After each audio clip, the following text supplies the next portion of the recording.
টুক টুক টুক টুক টুক। আসলে বাড়িতে গেছে টুক শিঙি মাছ ধরা হয়েছে। শিঙি মাছ ধরা হয়নি, কিনা হয়েছে।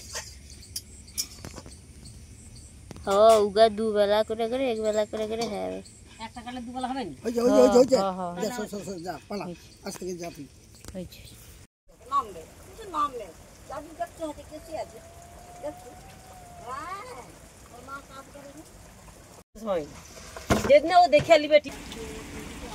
সকালবেলা এখন মুড়ি আর ছোলা সিদ্ধ নিয়ে বসে গেছি। দেখো অঝোর নয়নে বৃষ্টি হচ্ছে, বৃষ্টি।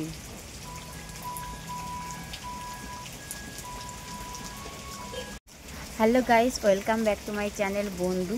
তো আজকে আমার বেবি হয়েছে 30 দিন, মানে 1 মাস হয়ে গেল। তো আজকে আমাদের হবে গঙ্গা পূজা।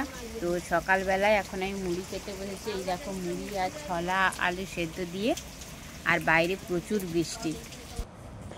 মা এখানে থালায় ধূপ, প্রদীপ, শাঁখ, ফুল, ধান, দূর্বা, কাজল পাতা আর গোটা কলা, মিষ্টান্ন সমস্ত কিছু সাজিয়ে রেখেছে। তো পুকুর ঘাটে পুজো করতে যাব। বাবা আমাকে সমস্ত কিছু বলে দেবে যে কিভাবে পুজো করতে হয়। তো পুকুর ঘাটে এখানে আমি পুজো করে নিয়েছি সিঁদুর দিয়ে। তো বাবা সব কিছু বলে দিয়েছে। বৃষ্টি পড়ছে বাইরে প্রচণ্ড, তাড়াতাড়ি করতে হবে। তো বন্ধুরা, আজকে গঙ্গা পূজা হলো 30 দিন। তো এইখানে গঙ্গা পূজা করেছি ঘাটে। তো মা গঙ্গা, যমুনা, সরস্বতী সবার মঙ্গল করুক, সবাইকে ভালো রাখুক, এটাই কামনা করি। আজকে প্রথম 1 মাস পর আমাকে খেতে দেওয়া হয়েছে ভাজাভুজি, শাক ভাজা আর পেঁপের ঝোল। তো প্রত্যেক দিন ধরা কয়েকটা ভাজা। ভাগনা দেখা করতে এসেছে।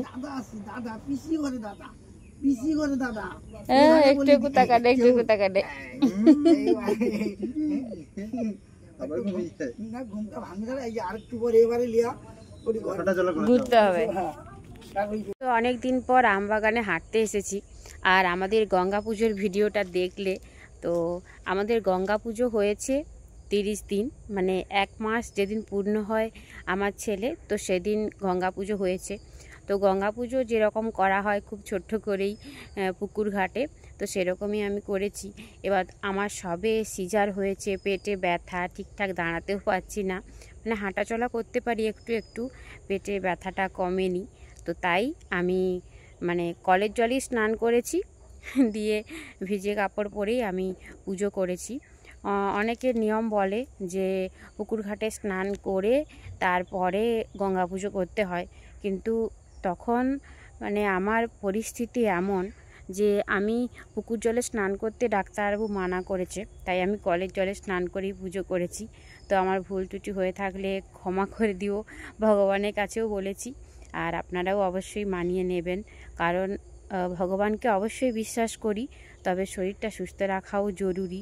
তো পুকুরের জল থেকে নোংরা জীবাণু থেকে ইনফেকশান হতে পারে, তো এই জন্যই। আর অন্য সময় যখন পুজো করি খালি পেটেই না খেয়েই থাকি, তো না খেয়ে পুজো দেই, তারপরে খাওয়া দাওয়া করি। কিন্তু যেহেতু সদ্য পেট কাটা হয়েছে, তো আমি তাই মানে সকালে আমি নিরামিষ খেয়েছি, মুড়ি ছোলা আলু দেখালাম, তো নিরামিষ খেয়ে আমি পুজো করেছি। আর পুজো করার পরে ভাত খেয়েছি, তো নিরামিষ ভাতই খেয়েছি। তবে অন্য সময় পুজো করলে খালি পেটেই থাকি, পুজো করার পরে খাই, কিন্তু এখন যেহেতু অসুস্থ তাই আমি খেয়ে দিয়েই পুজো করেছি। তো এটাই বলার। তো কাদের কীরকম গঙ্গা পুজো হয় জানাবেন। তো আমার বাড়িতে যেরকম আমি গঙ্গা পুজো করেছি, তো সেটা দেখালাম। ভালো লাগলে সবাই লাইক, কমেন্ট, শেয়ার করো আর সাবস্ক্রাইব করো বন্ধু। সবাই ভালো থাকুন, সুস্থ থাকুন, আর আশীর্বাদ দিন আমার ছেলেকে, যাতে ও সুস্থ স্বাভাবিক থাকে, অনেক বড় হতে পারে, মানুষের মতো মানুষ হতে পারে। টাটা।